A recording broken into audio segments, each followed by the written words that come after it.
Jan Porter has to swear in Don Borman and Dana Wrigley for the re-election. Congratulations, gentlemen. Okay.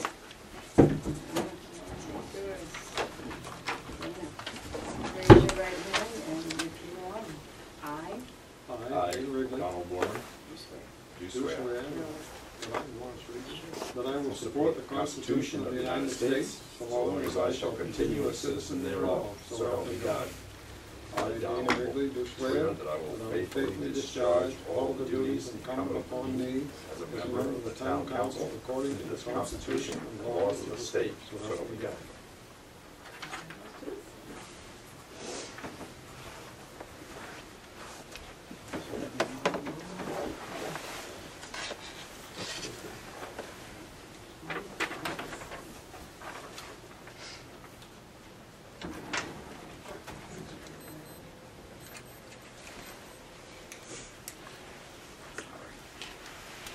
Thank you.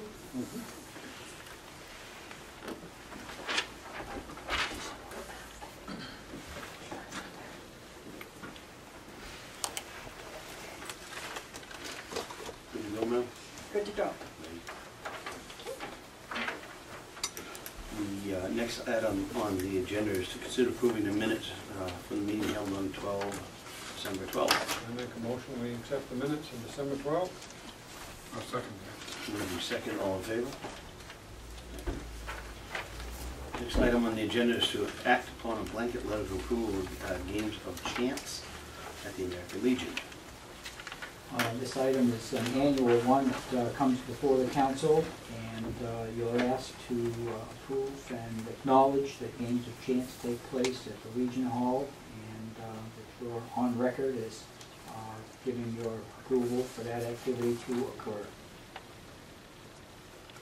I make a motion, we accept this letter of approval for games of chance. Second. Second, all in favor? Thank you. Next one, we'd like to discuss visiting the municipal department facilities. This item is on your agenda because Dawn and I had a conversation. The council has, in the past, made visits to businesses in town, and I think we've all found that useful from time to time, and I think members of the community appreciate those visits. Dawn's suggestion was it might be equally useful if we made visits to the various municipal facilities and see exactly some of the operational issues that occur. I guess we've been to the transfer station, and everyone thought that that was useful to help understand the recycling program.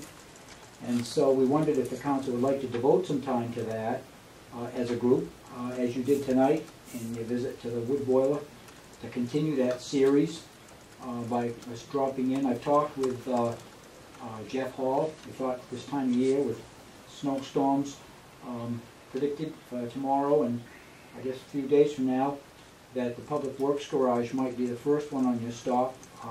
And Jeff has suggested a time if you'd like to do it, but before we get into the details, maybe you'd like to determine whether or not the council wishes to spend some extra time, because it does require investment that, you know, we all have limited amounts of time to give to this kind of thing. But that was the conversation we had. Don, do you want to say? Yeah, additionally, we had asked the department heads to come in with a fairly flat budget, but we also told them if there are things that were needed, either currently that they really should have in addition to what they've had, or if there's some long-range things, that they should bring those forward. And this might give us a chance to hear some of their long-range plans. One of our goals is to, you know, look at our planning process. Additionally, it's always good for the people who work in the town to have us around so they can feel that what they're doing is verified and confirmed by us, and I just think it would be great for us to meet with them periodically. Thank you for the suggestion. I think it's a good idea. I think we should. Yeah. Do you have any suggested or recommended dates that you're looking Yeah, at? I do have a recommended date, and we realize your schedules vary. The Public Works Department, of course, if we get into a situation like tomorrow, we have to reschedule so that we don't interrupt snow plowing operations this time of year. But Jeff made a suggestion that will probably be good for some and not for others. But he hope that you might be able to come to the garage on January 3rd, which is next Thursday, at 10 a.m.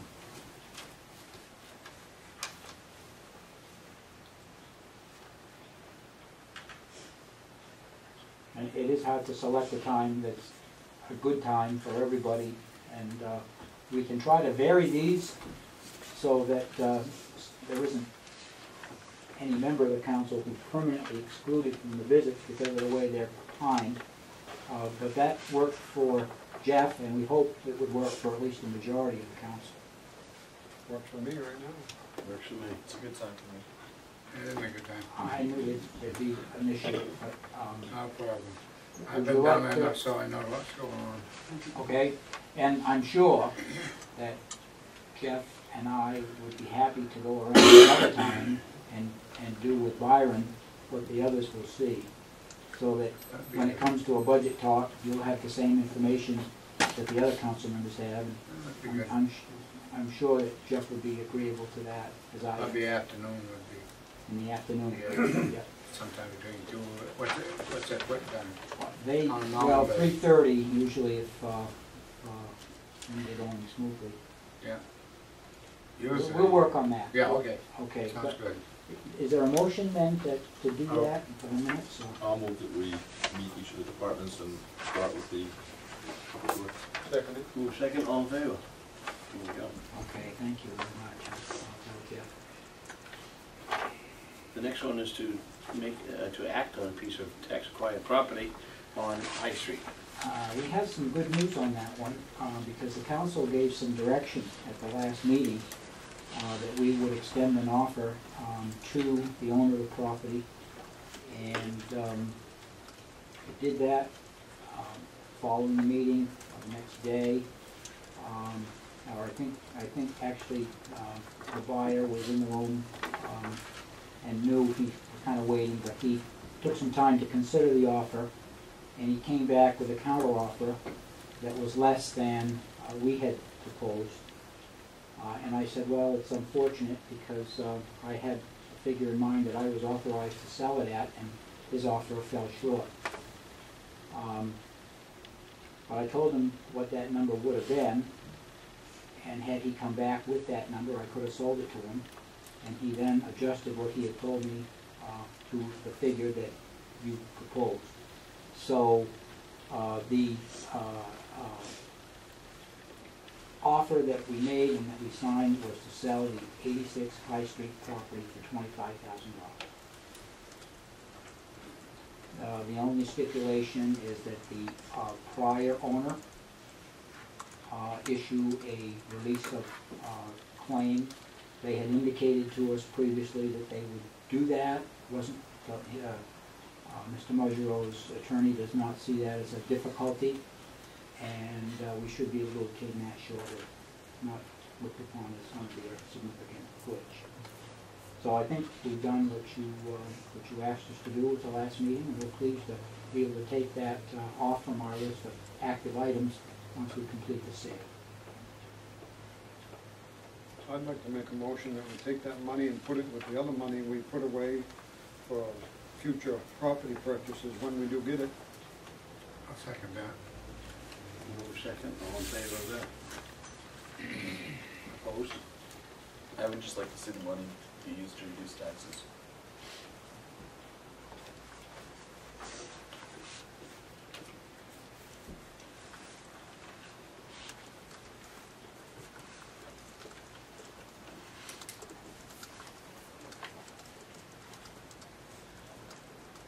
I think I got that noted. Thank you. Off to the manager's report. Okay, I put in your packets a report from the library for the months of October and November. And Carol has included in there the circulation figures for both months.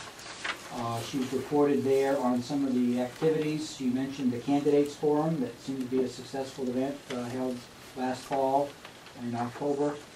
She's mentioned in the report some visits that were conducted by members of various classes throughout the system, and members of the Library Advisory Board, and some cultural events that have taken place over there. So it's a fairly full report on activities in that department since the last one you received earlier this fall.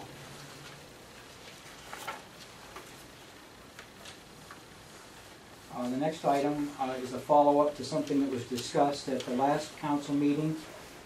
There was a question raised about whether the intersection out here, leading from the traffic signal up KMD, could be better protected from cars that are merging together as they head up KMD. And I had been at a meeting in this room that Mike helped set up back in the fall. A citizen had asked to meet with us and DOT and Senator Cates to see if that problem could be addressed. And one of the outcomes of that meeting was to put those posts in place. But back then, I think it was September, we had learned that the DOT was going to try to get that done this fall as sort of a trial. They can't leave them there during the winter because they hinder snow plowing operations. But I got back with Jamie Andrews, the contact at Maine DOT, and he said that the arrangements had been made and that those delineator posts will be installed in May, so that hopefully the painted line that's a little thicker now than it was is helping, but people have said there's still an issue with people who come out of Fairfield Street and then immediately slide over to the right, and it kind of creates a traffic hazard there. But we feel that once we get these delineator posts, you've probably seen them, they're the upright ones about 3 feet tall, and they put them a certain distance apart or a ways down the roadway to maintain the separation of the lanes. We will be seeing that in the spring, and the Maine DOT is taking that onto the project.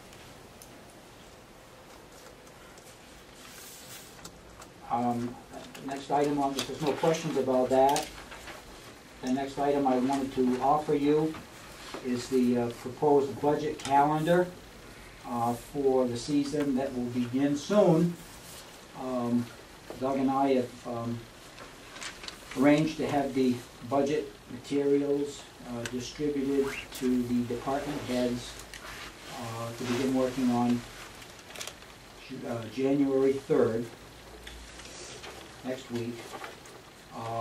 We have arranged here for the usual series of 5 meetings for the council and the budget advisory committee to meet, and I have proposed a review schedule here that breaks up the material into hopefully chunks that can be dealt with at each of these various meetings. And there's some extra time at the end of the process for a discussion meeting, because generally after the presentations there are items that the council and the budget committee members want to discuss on, drill down into, get more answers, have the budget heads come back for specific discussion. So there's a slot for that discussion to occur, followed by another meeting if needed for voting as we move up to the annual town meeting. And I came across something that I wanted to mention. There had been discussion last year about what night or what day the annual town meeting should occur. And the discussion was, how do you get the most people there, and is there a night or a day that would bring better participation? But I happened to note as I was reviewing things that the town charter sets this date, that it will be the first Tuesday in May. So we know the charter can be changed, but this date, May 7th, 2013, is what the charter says we'll do until someone changes the charter, just to bring that up for informational purposes. I hope this is satisfactory. There are quite a few, as we set this schedule, there are quite a few dates we have to avoid for various reasons, and there are many people with many nights that work better or worse than others, and we've tried to recognize in putting this together as many of those as we can. There are holidays, there are vacation weeks when people are away, school vacation weeks when people are not available, and so we've done the best we could with this. And again, I'm sure that there's probably going to be dates here that don't work for certain members of the council or the budget committee, but this was trying to be reflective of the things we did know at this time. Is that okay on that item, Mr. Chairman? I wanted to bring you up to date on the natural gas project. Since the last meeting, we had an item on the agenda that was, when the Summit Utilities people were here, they had asked if the council would be interested in signing a letter of intent.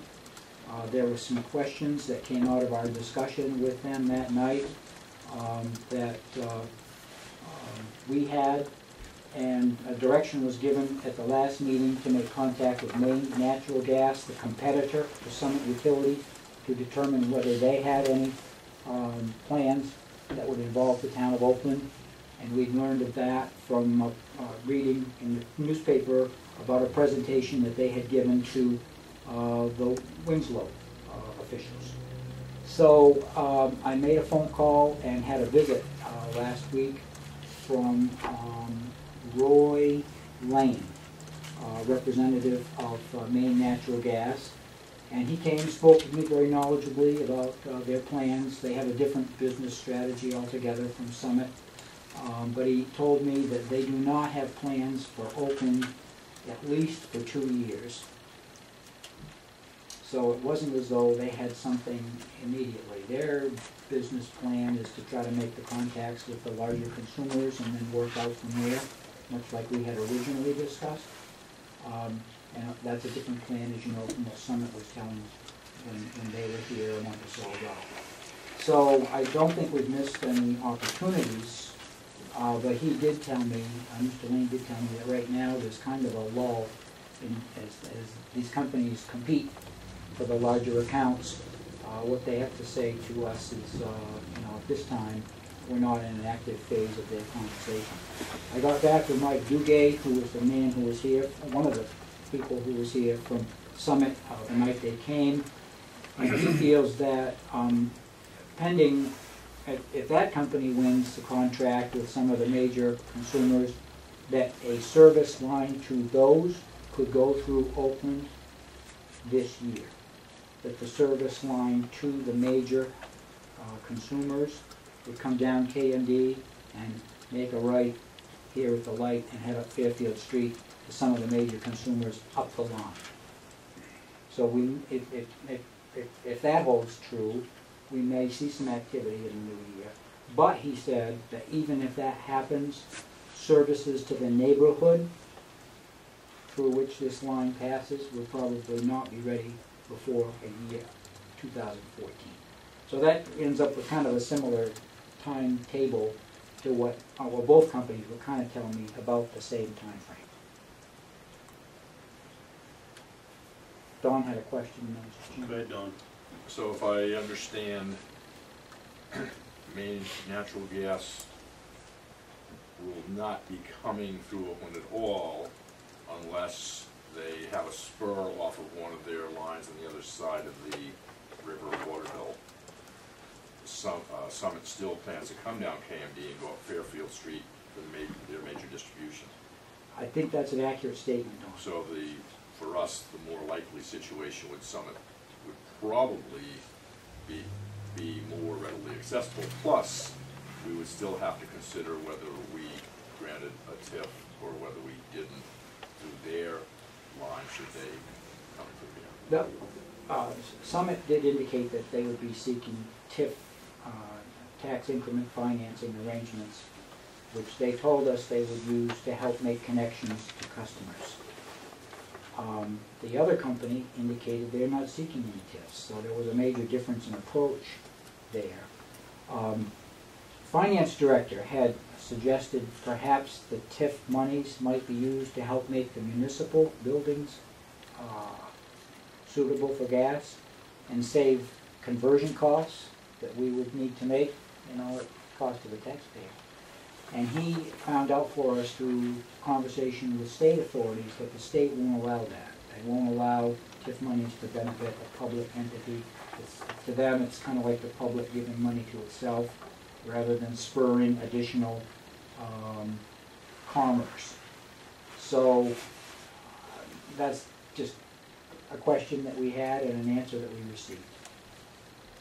So on their initial line, they will not have any spurs for use other than their main consumers? For example, if it comes down KMD, come right by our properties here, they're asking us for a letter of intent saying we would buy natural gas from them, which we have some issues with. But that, would that be available off that first line, or is that an additional spur that all they're using Oakland for now is to put the main line in to go up to their larger? I'd have to say some of this would be determined. I mean, the first park, business park, it seems like would be likely user of gas on the first pass, but he did make the comment to me that neighborhood service for residences and so forth would likely follow a year behind the construction of the main line.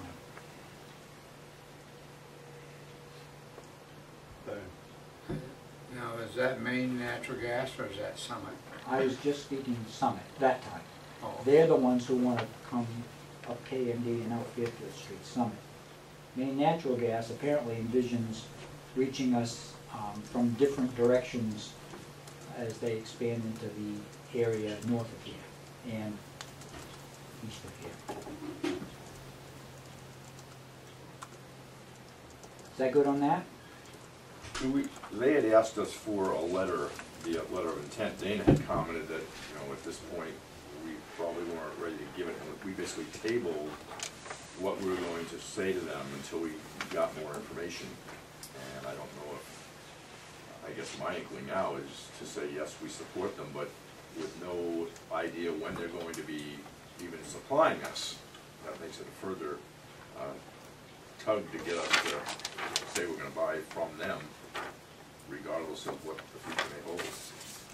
So I asked that twice in our conversation, and it didn't seem to be a priority at this time.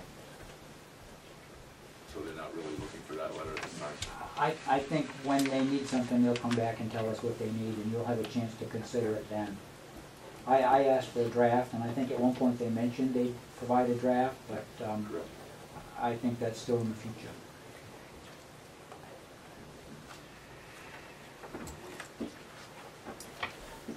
I also wanted to mention a couple of councilors have asked about the process of finding a new first park director. I am a member of the personnel committee, and at this point in time, the personnel committee is trying to schedule interviews with people that have to travel some distance to be here. So I don't have a date at this time. I know the president of the committee is working to make the arrangements, but they're not. I don't have a date yet to know when that would be. We thought it might, he asked me what dates I had available to try and help make a time for one of the other members. And I offered him a date this week and some dates next week, but I have not received notice yet of when that interview may occur. Others have been interviewed, but we're trying to complete that process. And that's an update on that matter.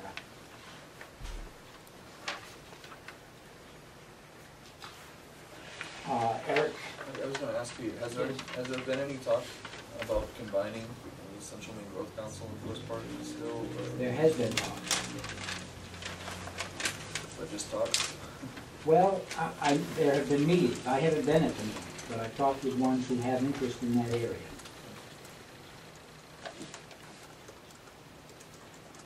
So following up on that, as they've interviewed candidates, have they brought up that possibility, or are they still Yes. Are they advertising right now just for a first park director? Yes.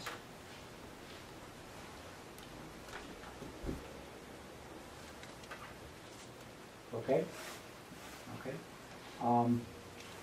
Eric's recreation report is in the packet for the month of November, and he has given you a summary of his activities for senior citizens in the community. He did a Veterans Day appreciation annual event to honor Bill Pomeroy and Ron Weber this year.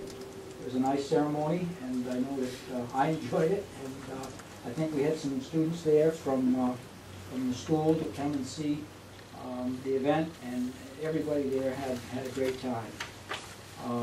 Vanessa Lonsky Youth Basketball Association is underway, and teams are organized, and Eric is assigning players to various teams and trying to get all the arrangements made before the first ball bounces. And he did a good job, as he always does, putting the program together.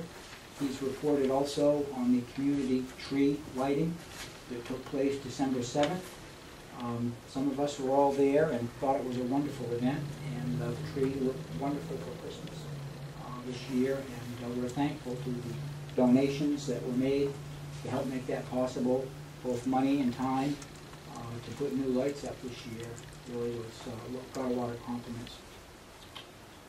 And Eric has also mentioned some of the travel team tryouts, how he closed out the tennis season, getting the nets taken down, and cleaning up the ball field out at Pleasant Point. So a good summary of the Recreation Department's efforts, and he's indicated that he's available sometimes to come and talk with you if you need to see him before budget time. And I wanted to recognize Bradley Bickford, who is filming this meeting for us tonight. Experiment. We'll be successful if Bradley can make it successful. If anyone can do it, he can. And we're grateful to him and the school for providing this equipment and being here tonight, giving the time to give better access to the community for how our meetings are conducted and the matters that we take up. Thank you, Brad. And the last item that I have tonight came up late. I think you've got a letter in your packet from Police Chief Tracy, and we had a surprise that not exactly what we were looking for, but in the process of converting to the new narrow band radio standards that public safety people are required to do by January, we had made provision for the radios that we needed, the reprogramming of radios that needed that, and we did not anticipate the need for a new repeater.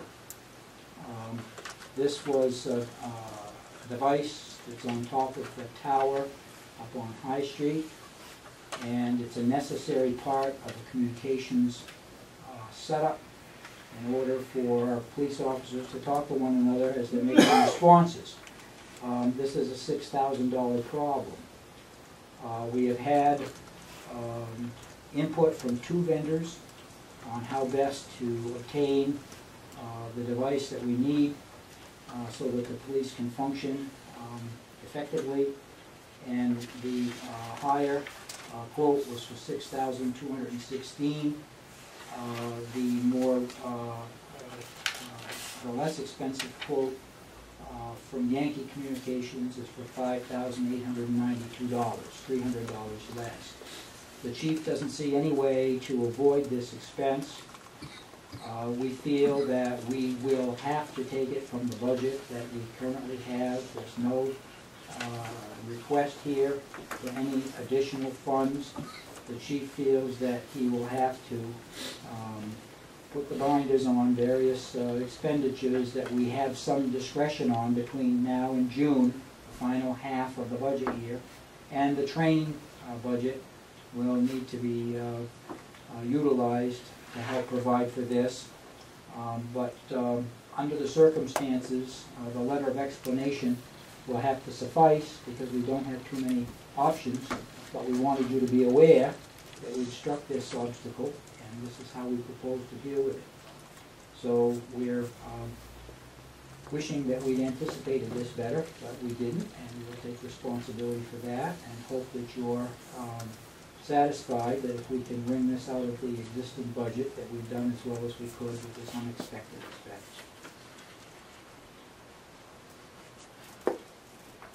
You want a motion that we agree to purchases? It would be great to have that in the minutes if you were so inclined. I'd make a motion that we authorize Peter and the police department to purchase this repeater so that we can be compliant with the radio rules. I'll second that. All in favor? I thank you, and I should have said and didn't say that the chief offered to come at an additional meeting if you wanted him here to explain this himself. I asked him for the letter, I thought it was a good letter, and I didn't think it was necessary for him to come, but he did offer, and I was remiss in not mentioning that. Thank you for the vote, for leave. That's all I had tonight, Mr. Chairman. I'd just like to ask Peter one question. That would be, Peter, are you going to use a low bid, or is it? There are really two firms in this area, and our choice would be the lower bid. In this instance, either one would give us an excellent piece of equipment, but because it's an unexpected expense, we'd rather take the lower one for sure. Don? Just a question on our web-based meeting tonight. I'm just wondering if there, have we been able to do anything to communicate with the public that this is happening? Newspapers, will they give us any print? Well, the way I understood the direction we had last time was that we were going to get this posted to the website and see what it looked like, and then if we're proud of what we've achieved, then we'd like to. Actually, the newspaper has been pretty good. There have been at least 2 articles. There's one in today's paper about our attempt to do this. So we've had a couple of articles already. If it comes out good and we're happy with it, then I'd like to make mention of it in any way we can. Is the intent to save up several meetings to keep them all on our web so people can access back meetings, or? That would be the intent. Now, I'm going to assume that we're happy with the production of tonight's meeting. And if you're happy with the production of tonight's meeting, then we can talk about how we will obtain a camera of our own. I don't propose to rely on borrowed equipment beyond tonight, but if this quality of equipment does the job, either we'll try to find the money in this budget, or we'll budget something in the next budget cycle, if you prefer, and we can either begin doing this. I'll try to get some more instruction on how to make this happen at a time that you feel is appropriate. Bradley only goes to school during the day. He can do this evening, right? Well. We don't have homework, do you, bet? Oh, no, never. No. We could have a thank you in here every meeting for us. Yes. Mr. Wrigley? I just wanted to ask Peter about the speed bumps on Greeley Street. We took them up for snow plowing season. Okay. We'll put them back in the spring. In the spring. Yes, sir. That way they won't be damaged. Is there any news from our fireworks commission? Committee? A couple members here. I don't have any more to report. We're going to schedule some meetings after the first of the year, and we'll get going on some proposed ordinances that we'll have to vote on someday. I know you all read in the paper last week how glowing how glowing the state fire marshal had about the incidences, the safety. It really wasn't supportive of, not to be supportive, but it was saying how great things were going. Which isn't necessarily true, but that's the article's intent. And the way they talked in that article is a little bit different than the same people talked at the MMA discussion in Augusta, I thought. Exactly, yeah. Oh. And I think it was the same person, wasn't it?